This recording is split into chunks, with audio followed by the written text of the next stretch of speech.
사람의 입술에서 나오는 말은 단순히 공기의 진동이나 일시적인 감정의 배설이 아니라 그 사람의 가장 깊은 내면의 본질과 영적 소속을 고스란히 담아내는 거울입니다. 아무리 겉모습을 화려한 직분과 종교적인 명예로 포장할지라도 영혼 깊은 곳에 도사린 교만과 불신앙은 결국 악하고 가시 돋친 언어로 터져 나오기 마련입니다. 바리새인들의 실상이 바로 그랬습니다.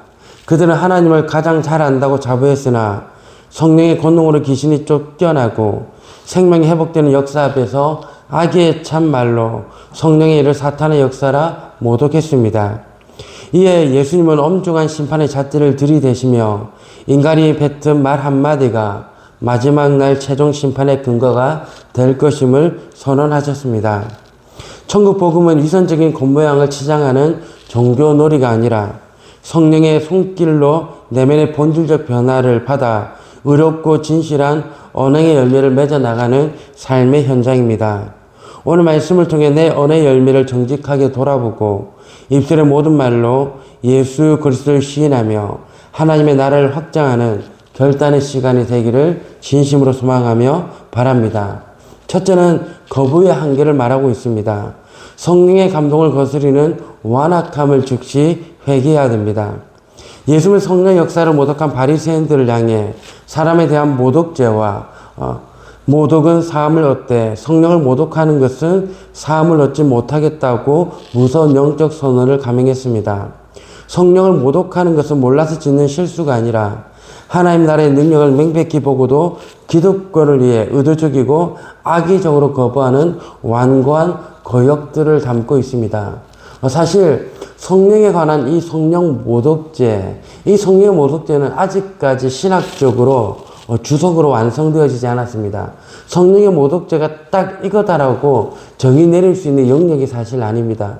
왜냐하면 베드로는 예수님을 3번 부인했고 심지어 예수님을 욕까지 했습니다. 저주까지 했습니다. 근데 그럼에도 불구하고 베드로는 뭡니까? 사함을 받았다는 것이죠.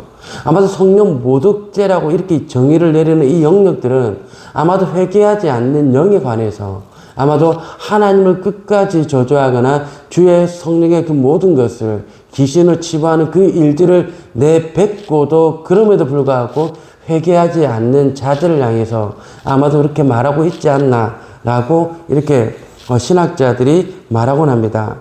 성도는 날마다 들려오는 말씀 앞에 내 고집을 부리는 것이 아니라 주의 말씀 안에 내 심령과 내 마음의 변화가 이루어지고 아 그래 내가 잘못했구나라는 것을 돌이키며 주님 앞에 걸어가며 날마다 회개할 수 있는 그런 인생의 삶, 그런 거룩함을 향해서 걸어가는 온전한 엎드림이 있어야 합니다. 둘째는 본질적인 증명을 말하고 있습니다. 내면의 변화 없이 겉모양만 꾸미던 기만을 버려야 됩니다. 옛날 과거에 어떤 거룩함이라는 것을 성경책을 딱 끼고 성도들 향해서 할렐루야 이렇게 말하는 그 거룩함들이 사실 옛날 과거에는 굉장히 많이 있었습니다. 하지만 어떤 외면 속보다 가장 중요한 내면의 변화가 이루어져야 된다고 말하는 것이 요즘 하나님 안에서 말씀을 듣는 자들의 변화를 이끌어내는 말이라는 거죠. 예수님은 독사의 자식들아 너는 악하니 어떻게 선한 말을 할 수 있느냐 이런 마음에 가득한 것을 입으로 말함이라 하시며 그들의 실체를 다 폭로해버립니다. 바리새인들이 아무리 종교적인 옷을 입고 있다 할지라도 그들의 입에서 나오는 모든 말들이 성령을 모독하고 악한 말이 튀어나온 것 자체가 사탄에 속한 나무였지 않나라고 성경은 말하고 있습니다. 성도는 내면의 근본적인 변화 없이 외적인 형식에만 매달리던 영적 기만을 과감히 벗어버려야 합니다. 마음의 선한 부활을 하나님의 말씀을 통해서 주의 말씀이 나의 심령과 내 마음의 변화를 이끌어내서 내 안에 흘러나오는 모든 것들이 사랑의 언어가 펼쳐지는 것. 바로 이것이 하나님 우리에게 요구하시는 신앙의 참된 모습이라는 것입니다. 근데 겉모습을 가지고 겉모습을 꾸며내기 시작하면은 어느 순간 우리 또한 바리새인과 사두개인과 서기관이 될 수 있다는 것을 우리는 기억해야 됩니다. 우리의 모든 언행과 우리의 모든 행동들이 하나님의 자녀다운 거룩한 열매로 맺어질 수 있는 그런 삶이 되기를 원합니다. 그리고 마지막 세 번째는 심판의 근거를 말하고 있습니다.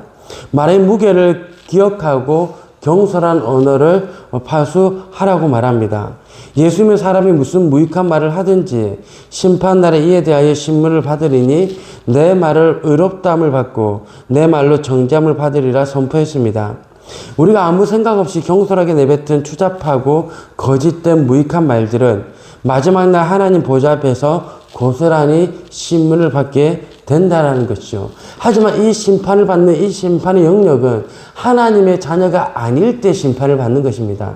여러분, 우리는 끊임없이 말에 대한 실수들을 끊임없이 말합니다. 하지만 말에 대한 실수는 이 실수인 것을 인정하고 그 말을 끊임없이 돌이켜야 됩니다. 내가 정말 말로 실수했다면 잘못했다고 얘기를 하고 회개하는 그런 모습들을 가지고 우리 내면에 있는 거룩함을 가지고 나가겠다는 것이죠.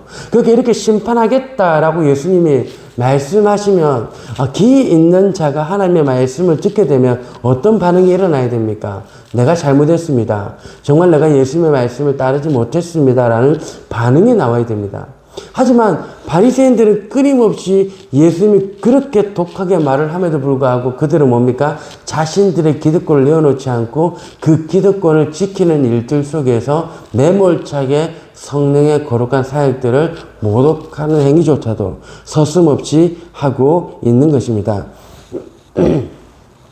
성도는 매 순간 내 입에서 어떤 독설과 거짓이 튀어나올지를 철저히 경계하고 입술에 파수꾼을 세워야 합니다. 어떤 영적 위기 속에서도 예수 그리스도를 담대히 시인하고 공동체를 살려낼 수 있는 선한 하나님의 언어, 사랑의 언어를 사용할 수 있는 여러분과 제가 되기를 원합니다. 우리 예수님이 율법의 맹에 뒤에 숨어 성령의 거룩한 사역을 사탄의 역사로 둔갑시키던 종교 지도자들의 위선적인 언어를 완전히 발가벗기셨습니다. 마음의 중심에서 나오는 언어의 열매로 진짜와 가짜를 구별하는 어미하신 하나님의 심판주로 이 땅에 오셨습니다. 예수는 우리의 입술을 통해 하나님 나라가 확장되기를 원하시며 마지막 날에 우리가 고백한 믿음의 언어와 사랑의 언어의 근거를 가지고 우리를 의롭다라고 인정해 주시길 원하십니다. 그러면 이제는 하나님의 선한 사역에 감사하기는커녕 내 생각과 판단으로 타인의 허물을 들추며 상처를 주던 교만의 입술을 과감히 꺾어버려야 합니다. 내 알량한 의를 드러내려던 정죄의 말을 완전히 청산해야 합니다. 그래서 우리 공동체가 외적인 전통이나 직분에 소망을 두는 어리석음을 범치 않고 날마다 성령의 은혜로 내면이 새롭게 변화되어 크고 작은 모든 문제 속에서 주님을 향한 온전한 믿음을 시인하고 오직 사람을 살릴 수 있는 거룩한 우리 성산교회 공동체가 되어야 됩니다. 우리 성산교회에 들어오는 모든 이들이 하나님의 사랑의 언어를 얻게 되고 하나님의 온전한 언어를 얻게 됨을 통해서 우리 모두가 따뜻하고 하나님 안에 서로가 지체고 형제고 자매임을 시인해 나갈 수 있는 아름답고 복된 공동체가 되기를 예수 그리스도의 이름으로 축원드립니다.